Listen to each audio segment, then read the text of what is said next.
Euskaraz dakiten 3 euskaldunetik 2 gazteleraz hitz egiten du egunero. Preokupantia, ezta? Musika eta pixkat humori erabiltzen, eta nire okurritu jaten formatorik onena hori helarazteko, izango zala, el Club de la Comedia itxurako monologo formatu hori erabiltzia. El 80% de los vascos practica el sexo solamente una vez cada 15 días. Askoz heltzen dana jendiaren gana, humori erabiltzen, musika be bai. Alaken,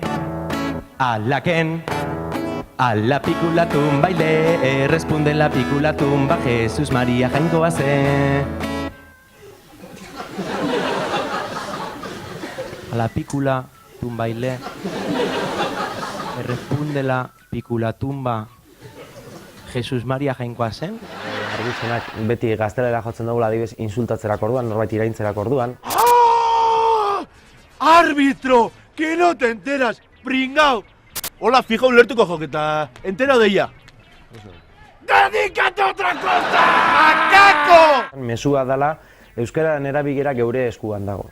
Kontziente izan behar gara, hori holan dala, eta kontziente garen egian landuko dugu bakoitza beraldetik, geure hizkuntza indartu dadin. Arnold Schwarzenegger euskeraz berbetan ikustia da Mariano Rajoy trikitixa dantzatzia moduan, jode. Hori ez da naturala. Nork ikusi dau Rambo euskaraz. Bitcoin madarikatuak, babalore alakoak! Babalore alakoak, Rambo, tío, no me jodas. Hori ez da Rambo. Sexua praktikatzerako orduan askotan gaztelera jotzen dugu. Euskaraz ez dakigu, ez daukagu hizkuntzarik edo hitzik sexuaren inguruan hitz egiteko. Ara maixon, orgasmo euskaldunak eukitzen dabe. Bakizuen nola sentitzen daben ara maixoar batek orgasmo bat, holan.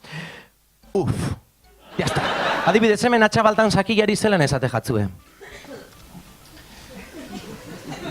Ui. Polla, pitxa, pene, rabo, nabo, berga, zipote, txurro, minga, miembro, pepino, garrote, ostia? Kantuekin beba, pixkator, proposatzen eban, euskaldunok daukagu mania bat edo, ez? Dara, kanpoko kantuak hartu eta euskaratu. Danak hartu kanpotik eta euskaratu, ez?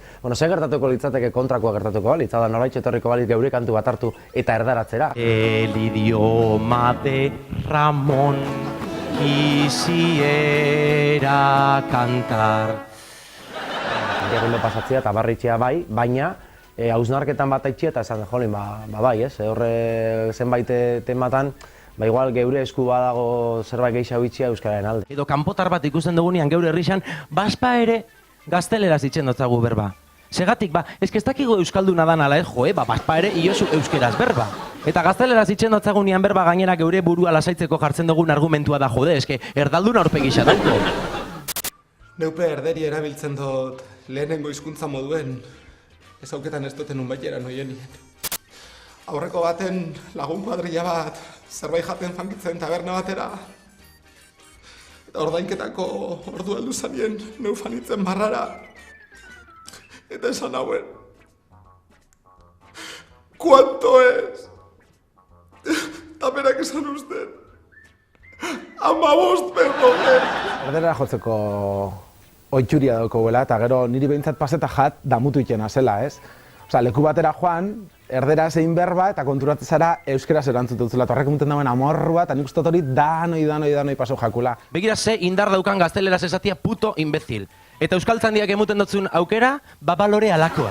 Euskarakin sartzea bezaila da, ze oso tema sentiberakorra da, oso gertutik ikutzen gaitxu, jendea oso konsientzia dut dago, militantzia asko dago bai, jendea kulertu zeban, humore sarkastikoa izango zala hor entzungo zeban, humore oso transgresoria, euskarakin sartuko nintzala, eta atzamarra sartuko nebala gainera geure sentimentuetan.